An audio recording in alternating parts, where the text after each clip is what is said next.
Bonjour à tous.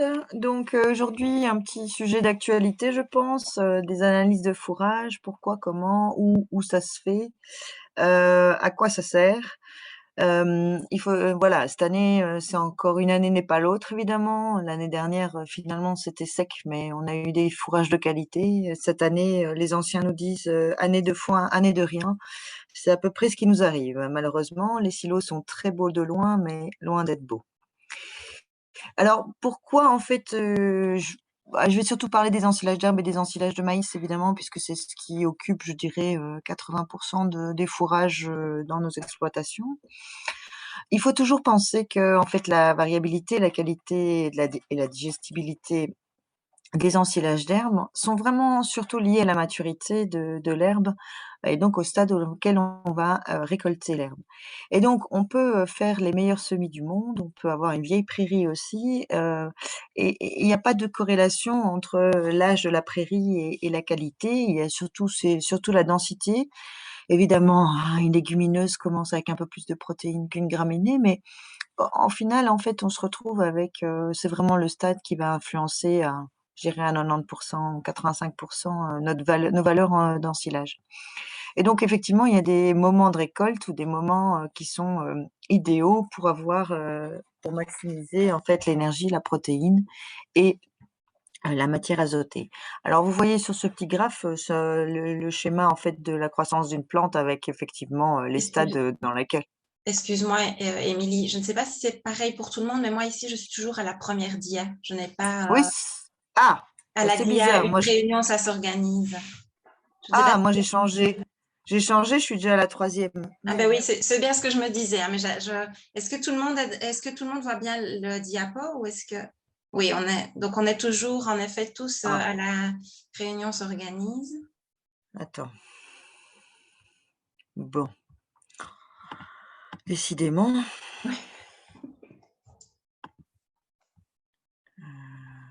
Et vous voyez mon diapo Ah complet là? voilà, Vous ici voyez ça tout? change. Donc ici on est passé à à ta diapo, les midis de rhume expert, les analyses de fourrage, pourquoi, comment, Et où. là? Voilà, ici variation de la qualité, super. Ouais, c'est bon? Oui, Vous parfait. voyez comme ça en fait? Oui, c'est Bon, parfait maintenant. bah, Merci, je vais le laisser. désolée. Voilà, Non, mais pas de souci, je vais le laisser comme ça alors. c'est gentil. Donc, oui, il y a pas de souci. Donc je vous disais, hein, vous voyez ici mon petit graphe avec, mes plantes, désolée. Heu et donc effectivement, il y a des stades qui sont très importants à respecter pour valoriser au maximum, en fait, pour ces animaux, évidemment, les valeurs puisque, en fonction de la croissance de l'herbe, ben, on va perdre, en fait, de l'énergie. C'est mon graphique, en bleu. On va perdre de l'énergie, on va perdre de la protéine et on va perdre de la digestibilité. Alors vous voyez que le trait rouge qui est ma protéine, elle perd beaucoup plus vite que l'énergie puisque en fait, la plante va vraiment consommer la protéine au fur et à mesure de sa croissance pour faire des semences, donc de la floraison et de l'épiaison. Heu, alors que en fait, pour l'énergie, finalement, on a les hydrates de carbone se complexifient et du coup, on perd de l'énergie mais un peu moins vite. Et donc, ça, c'est vraiment notre problème. La structure va monter, la protéine va disparaître et l'énergie va diminuer au fur et à mesure avec, un impact sur le rumen. On en a parlé le dernier midi. Alors, pour vous, donner une idée, voici, les analyses qu'on sort, au niveau du laboratoire. Donc il y a eu 850, à peu près 850 échantillons de cette année qui sont sortis au laboratoire. J'ai comparé 2021 et 2020. Donc vous voyez qu'en matière sèche, effectivement, 2021, on est à 45,5. On était autour de 56, l'année dernière. Donc on a aussi des fourrages assez secs, hein, cette année finalement, avec, par contre, des fourrages qui sont quand même relativement vieux, puisque la moyenne TRE, c'est la protéine, on est à 14 seulement. La moyenne de cellulose juste en dessous est à 260, donc on est très haut. Et donc l'énergie, on n'est qu'à 850 VEM, alors que l'année dernière, vous voyez, on était à 890, presque 900 VEM dans certaines régions, par kilo de matière sèche.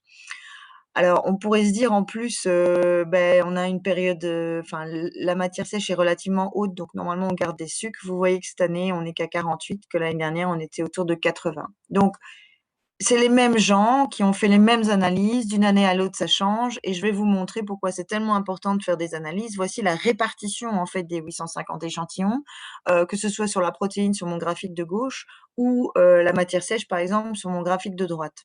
Alors, autant la matière sèche, elle peut être définie, je dirais, sur le terrain en allant voir le silo, autant la protéine, sincèrement, c'est impossible, franchement.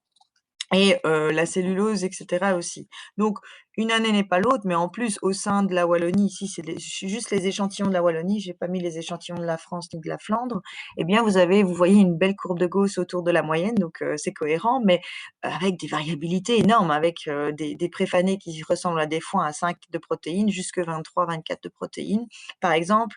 Et voici, pour la même chose, la cellulose à droite, en haut, donc une moyenne de 260, mais vous voyez, on a des fourrages qui sont à 150, donc 15% de cellulose, jusqu'à 350. Et l'énergie, évidemment, qui est la majorité est autour de 780 à 880 même, donc très faible. Mais heureusement, on en a des meilleurs et malheureusement, on en a des vraiment catastrophiques. Avec quelque chose de très lent, une digestibilité de la matière organique qui est très faible. On a des matières organiques fermentescibles faibles. Et au sein d'une année, c'est très différent d'une année à l'autre. Et au sein d'une même année, vous pourriez avoir des grandes variations et il n'y a pas de corrélation entre la matière sèche et la protéine. Il n'y a pas de corrélation entre la protéine et entre la protéine et la cellulose, par exemple. Donc, c'est vraiment, allez, c'est le fourrage en lui-même qui va être différent. Voici pour le maïs. Donc, il faut savoir aussi que pour le maïs, vous avez vraiment la variabilité de la digestibilité est aussi liée énormément avec la maturité de la plante.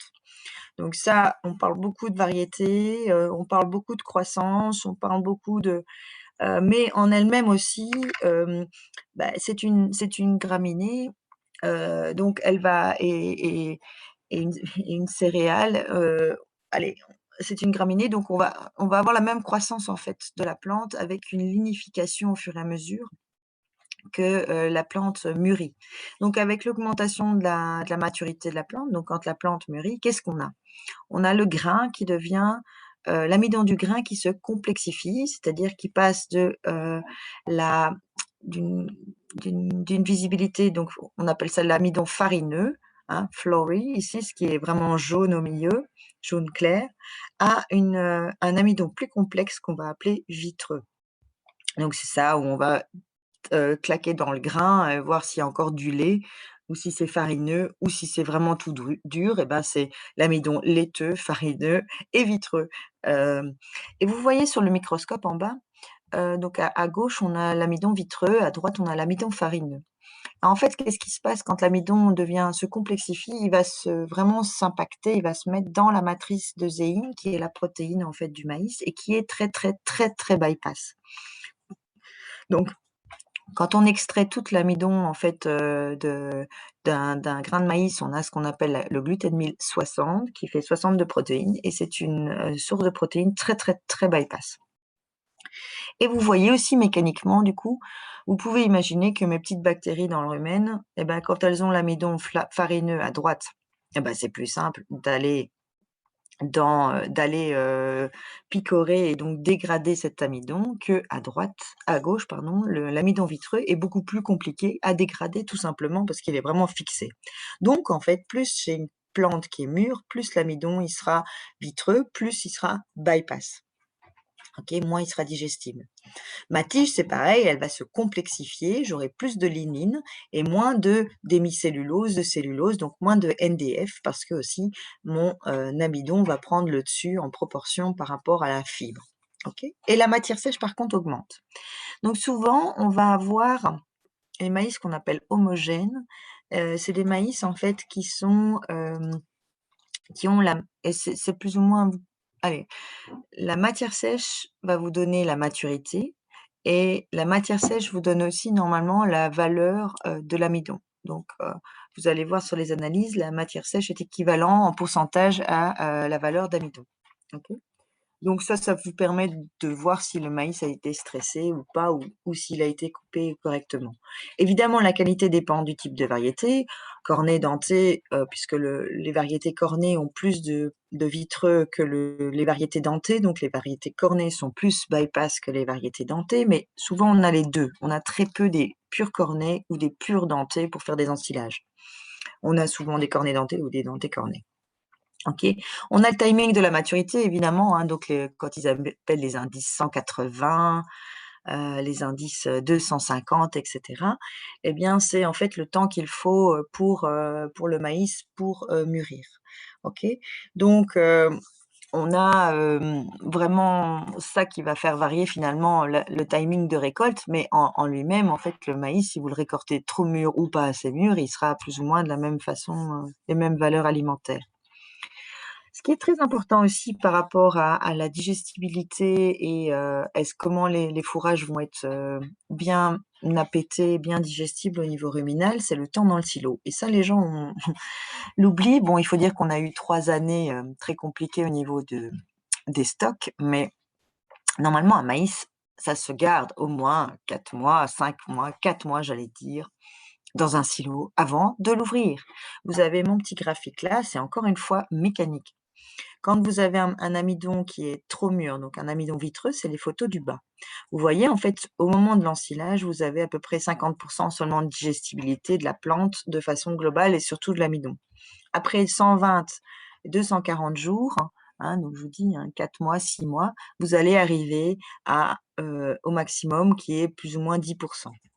Alors, quand vous avez un amidon qui est pas trop mûr, donc farineux, bah, vous commencez déjà en digestibilité 10% au-dessus et vous allez gagner vraiment une digestibilité à 240 jours, à 6 mois, vous voyez, mais c'est vraiment lié à l'acidité du silo. Et vous voyez, tous mes petits globules d'amidon sont bien séparés, donc c'est super simple pour mes bactéries d'aller les attaquer.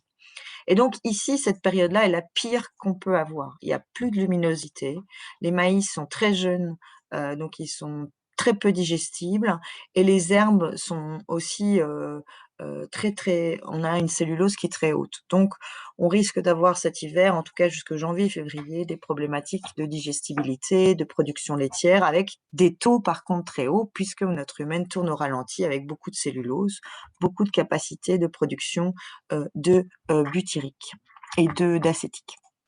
Donc, pour vous donner une idée, ben voilà, l'année dernière, on avait, cette année, par contre, on est plutôt humide, donc entre 30 et 33% de matière sèche en fonction de si on est à l'ouest ou à l'est sud de la Belgique, enfin de la Wallonie.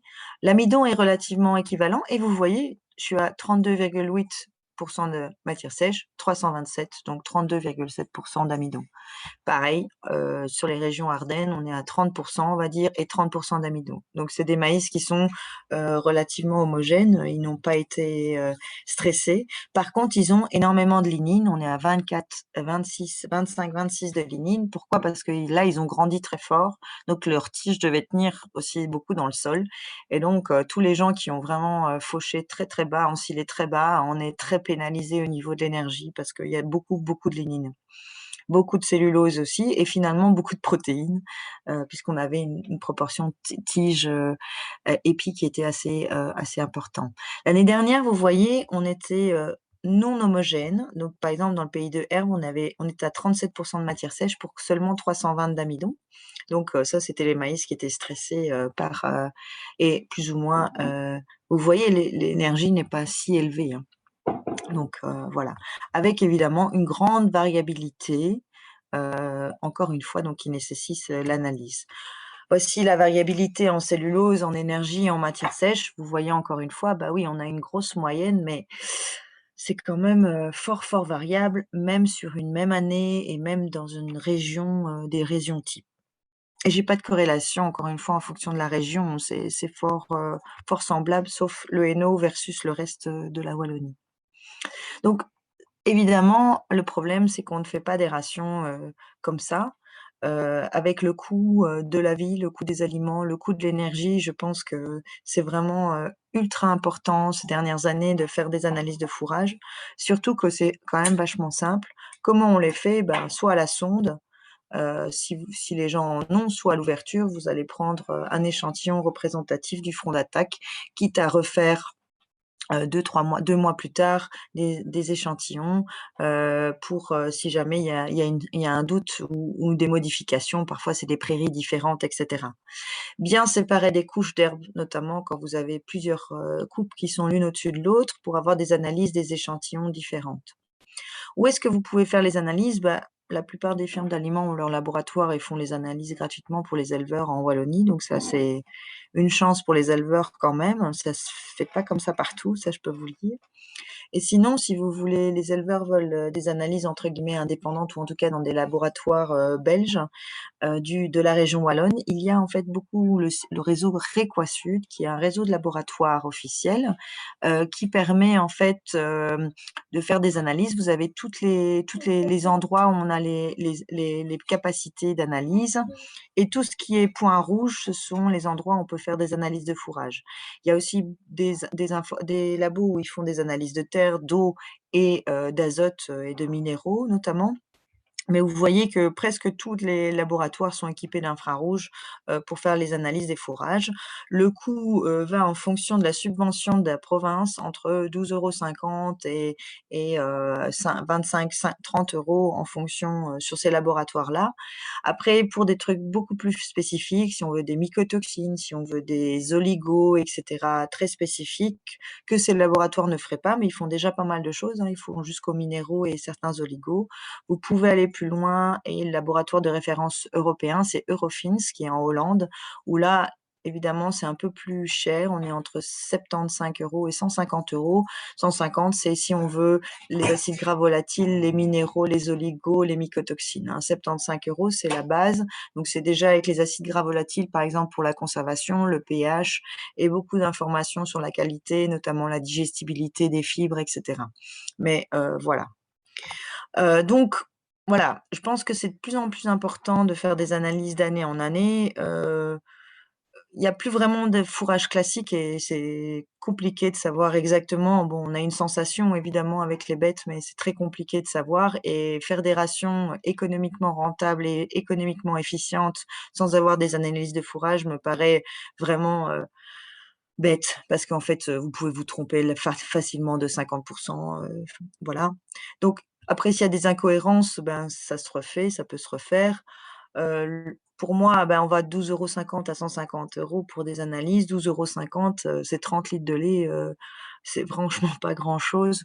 Donc je crois qu'avec le coût alimentaire de nos rations, c'est vraiment très important de les faire. Voilà. Donc s'il y a des questions, n'hésitez pas à me les poser. Si vous voulez aussi des informations pour avoir plus d'informations sur certains laboratoires et comment on remplit des feuilles, et cetera, vous pouvez me les poser aussi, il y a pas de souci. Votre prochain rendez-vous, ce sera le 16 décembre avec le docteur Christian Hansen sur quels traitements hormonaux de l'infertilité. Voilà, merci. Merci beaucoup, c'est très complet. Alors, j'ai 2 questions pour le moment. Où Oui. et comment, d'accord, mais quand faire les analyses? Pardon, voilà. Ah, OK. Alors, quand faire les analyses? Vous avez 2 façons de faire, 2 moments de faire les analyses, qui vous donneront pas la même, information. Donc pour être sûr vraiment du silo, il faut attendre au moins 1 mois, 6 semaines, après l'ensilage pour, faire, l'échantillonnage. Si vous voulez surtout aussi avoir la qualité, de l'ensilage, donc le pH, l'ammoniac, et cetera, et les taux de sucre, normaux. Si on a besoin d'une indication, parce que l'éleveur va ouvrir son silo dans 15 jours et qu'on n'a pas trop le choix, alors il vaut mieux le faire en frais, donc avec éventuellement un échantillonnage le long des bennes qui arriveraient, mais sachant que ça sera une information plutôt de la matière sèche.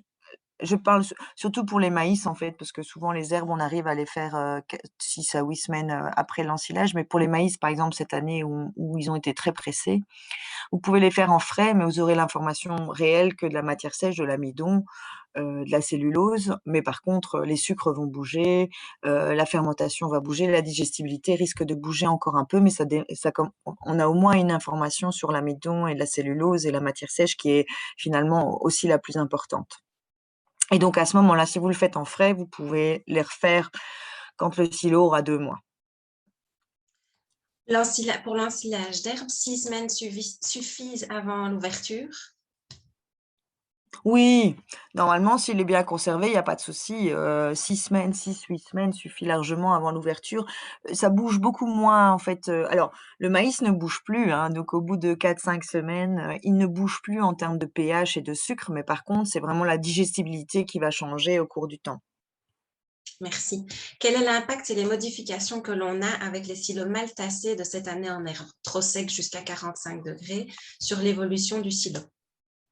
Ah ben, en fait, alors là, ça dépend. Cette année, ça va être problématique. Pourquoi? Parce qu'il reste déjà peu de sucre à la base. Donc quand l'année dernière, on avait des silos donc ce qui est clair, c'est qu'au niveau de l'ensilage d'herbes, je vais remonter, je ne sais pas si j'ai j'ai pas le pH, mais vous voyez là, ici, ma fraction d'ammoniac, elle est que de 6,7, donc c'est très faible. Pourquoi? Parce qu'en fait, ma matière sèche est haute. Et pourquoi les 2 sont liés? Parce que quand le silo est sec, il va se stabiliser plus vite à des pH plus hauts, comme un peu une boule de frais fané, que quand le silo est humide. Donc j'ai moins de pertes en termes de protéines. Par contre, j'ai des pH à 5, 5,5 et où le entre guillemets, «le silo s'est stabilisé». Ça veut dire quoi? Que quand vous allez réouvrir, si ça a été mal tassé, mal haché, je pense au pire qu'on pourrait avoir, c'est des silos de plus de 50 de matière sèche qui ont été faits à l'autochargeuse sans être découpés et qui ont été mal tassés et qui ne sont pas entre 2 murs. Là, vous ouvrez, vous avez des moisissures qui vont rentrer parce que vous allez remettre de l'air, très, très loin dans le silo et comme le pH est au-dessus de 5, vous allez avoir des échauffements, des moisissures blanches et des champignons, des mycotoxines et surtout des pertes. Parce qu'à ce moment-là, il va refermenter, vous allez avoir des pertes d'appétence, des pertes encore du peu de sucre qui vous reste et sans doute des risques d'augmentation de l'ammoniac avec de l'échauffement. Donc ça, c'est le problème, en fait, quand il y a beaucoup de sucre dans les fourrages, bah, quand vous ouvrez, au pire, les sucres sont consommés et on a moins d'impact. Mais quand il y a très peu de sucre dans les fourrages déjà à la base, vous allez vraiment avoir une perte, de protéines et une perte énergétique et surtout des moisissures avec des risques, sanitaires sur les animaux. Merci. Alors, as-tu une façon de Donc présenter oui, attends, oui, pardon. donc juste pour terminer, donc regardez si les j'espère que vos éleveurs ont fait des analyses de fourrage. Si vous avez des doutes par rapport à la qualité en passant devant le silo, demandez-leur, les analyses. Il y a les pH qui sont toujours faits sur les résultats d'analyse. Si effectivement le pH est au-dessus de 4,8, là, il y a des risques énormes d'échauffement et de perte. Voilà. Merci. Alors, as-tu une façon de présenter gentiment aux éleveurs tes arguments pour freiner la généralisation de silotopinières ou à plus de 5 mètres au-dessus des murs? Beh, c'est l'échauffement et les pertes en fait, bon déjà c'est l'analyse de fourrage va nous dire en fait si vous avez déjà comme ici la matière sèche, la digestibilité, l'ammoniac et surtout le pH ou bien si vraiment il y a des gros soucis, à ce moment-là, moi j'envoie carrément effectivement à Eurofins où ils me font les acides gras volatiles des silos et vous allez voir en fait une diminution des lactiques, une augmentation en fait, des butyriques et des acétiques et enfin c'est surtout les butyriques qui nous posent problème et donc en fait, heu allez, les arguments, c'est vraiment déjà sur l'analyse de fourrage. Si mon pH est au-dessus de 4,8-5, comme je viens de le dire, on a un risque d'échauffement énorme et en fait, c'est bon, c'est calculer la quantité de pertes qu'on peut avoir au niveau du silo, mais qui est assez compliqué à calculer, sauf quand on est devant et qu'il y a une couche, pourrie sur les côtés et sur le haut du silo, quoi, hein. Mais donc bon, après les meilleurs arguments, c'est les éleveurs entre eux. Il y a beaucoup de papotes et j'ai quelques éleveurs qui mettent aussi des conservateurs à chaque fois et qui ont des très bons résultats depuis quelques années en mettant des conservateurs à chaque fois, ce qui va améliorer, très, très fort. Ça coûte un peu d'argent, mais c'est de l'investissement, pour tout l'hiver et donc entre eux, en général, où je donne même le nom de certains éleveurs parfois, entre eux, ils peuvent discuter et mettre des conservateurs et faire des silos bas, plus bas, surtout si on les fait secs ou essayer de les faire plus humides, hein, donc ça c'est l'autre possibilité. Ah voilà, donc les analyses de fourrage, encore une fois, les observations, les photos des moisissures et des tas parfois qui sont à côté en perte quoi, hein. Voilà et des comparaisons, moi je c'est pour ça que je fais ça. Donc ici, ce que je vous montre, moi je le montre à mes éleveurs aussi, hein, et aux négociants, globaux et comme ça, à des réunions d'éleveurs, ils voient la variabilité qu'on peut avoir dans les qualités alors qu'ils sont parfois c'est des amis qui sont à 2 kilomètres quoi. Donc c'est vraiment de pouvoir éventuellement faire des photos de bons, de très mauvais et cetera et de faire une di et de montrer, sans montrer les noms, de montrer en fait la variabilité qu'on peut avoir dans les fourrages, parfois dans une même région. Ici, je vous l'ai mis, pour tout le monde pour pas complexifier, mais je fais des analyses par région, donc Liège Nord, Liège Sud, Luxembourg et cetera et donc voilà. Mais vous pouvez vous faire votre petite base de données, mais c'est bien pour ça que je vous fournis ça aussi, hein, pour que vous puissiez avoir des arguments. Merci. Sur silo chauffant, y a-t-il un intérêt réel d'asperger vinaigre ou acide propionique sur le front d'attaque? Ah, oui, oui et non, c'est-à-dire que, moi, je préfère qu'ils le mettent dans la mélangeuse. En fait, bon, ça dépend de sur combien de centimètres le silo chauffe, en fait. Donc s'il chauffe vraiment juste sur le front d'attaque, il faut essayer d'avancer plus vite et alors à ce moment-là, on met de l'acide propionique dans la mélangeuse qui permet, en fait, de stopper et que tout le la mélangeuse soit bien, ou bien des couches, hein, si les gens ont une autochargeuse ou n'importe, enfin ou un godet décileur, beh, qu'au moins, le mélange de la journée ne chauffe pas. Quand c'est vraiment très, très profond dans le silo, beh, on peut mettre du propionique sur le front d'attaque, mais sincèrement, le problème c'est que, soit il faut le diluer très fort à l'eau ou mais il faut qu'il aille jusqu'en bas et c'est très compliqué et donc la seule manière que j'ai déjà trouvée pour des silos qui chauffent, mais ça demande beaucoup de travail, c'est de les quand ils ont avancé suffisamment, c'est de les réétaler, de mettre à ce moment-là l'acide dessus et de remettre éventuellement une couche de drèche ou d'autre pour vraiment retasser. Mais c'est un travail de malade, donc j'en ai très peu qui le font. Heu, donc je dirais, non, quand il y a vraiment trop d'échauffement, enfin, il faut déjà que l'acide propionique ou le vinaigre arrive jusqu'au fond et quand vous avez des silos de 5 mètres, c'est genre, mission impossible. Si vous avez ça l'acide sur 1 mètre, vous êtes déjà content. Donc à ce moment-là, c'est éviter de débâcher trop vite et vraiment prendre, sur un côté, avancer très vite de 20-25 centimètres par jour, minimum et alors à ce moment-là, de le mettre dans la mélangeuse. Merci. Quelle valeur maximale d'acide sur le mélange en grammes au litre?